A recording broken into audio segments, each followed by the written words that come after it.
প্রিয় দর্শক, আসসালামু আলাইকুম। সবাইকে স্বাগত আমার আজকের এপিসোডে। আমি আজকে আপনাদেরকে সুজি দিয়ে খুব মজার একটা রেসিপি তৈরি করে দেখাবো।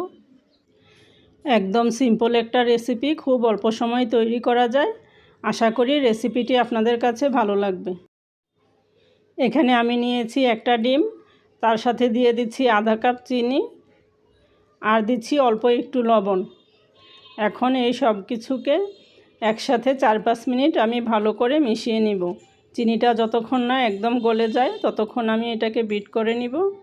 এখানে দিয়ে দিচ্ছি 1 কাপ সুজি, তার সাথে দিচ্ছি 2 টেবিল চামচ গুঁড়া দুধ আর দিচ্ছি 1 চা চামচ বেকিং সোডা। এখন এগুলোকে একটু আমি মিশিয়ে নিব। এখন দিচ্ছি আধা কাপ পানি। সব কিছুকে একসাথে আমি এখন ভালো করে মিশিয়ে নিব।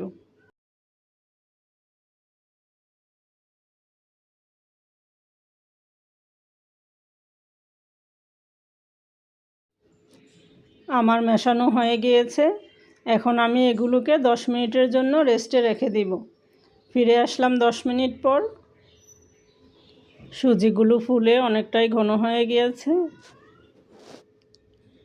এখানে আমি বাটিতে সুজিগুলি বেক করব। বাটিগুলোর মধ্যে আমি তেল ব্রাশ করে নিয়েছি।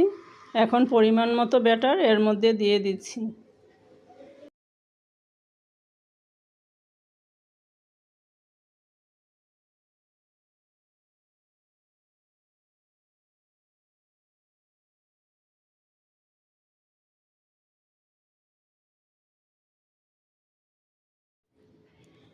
এখানে আমি 3টা বাটিতে ব্যাটারগুলো নিয়ে নিয়েছি। পুরোটা ফুল করে দেইনি, কিছু জায়গা ফাঁকা রেখেছি, কারণ এগুলো বেক করার পর আরও ফুলে উঠবে। এখন উপর থেকে আমি কিছু নারিকেলের পুর দিয়ে দিচ্ছি। দেখার সৌন্দর্যের জন্য এখানে আমি কিছু নারিকেলের পুর চারপাশে ছড়িয়ে দিচ্ছি।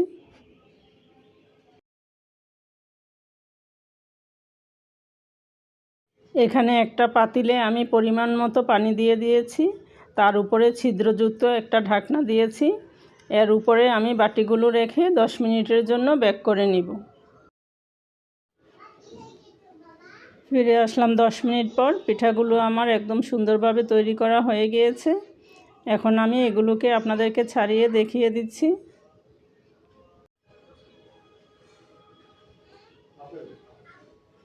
একদম সুন্দরভাবে তৈরি হয়েছে। দেখুন কতটা লোভনীয় লাগছে দেখতে। আশা করি রেসিপিটি আপনাদের কাছে ভালো লেগেছে। আর কে কে বাসায় এভাবে পিঠা তৈরি করেন অবশ্যই আমাকে কমেন্ট করে জানাবেন। সবাই ভালো থাকবেন। আল্লাহ হাফেজ।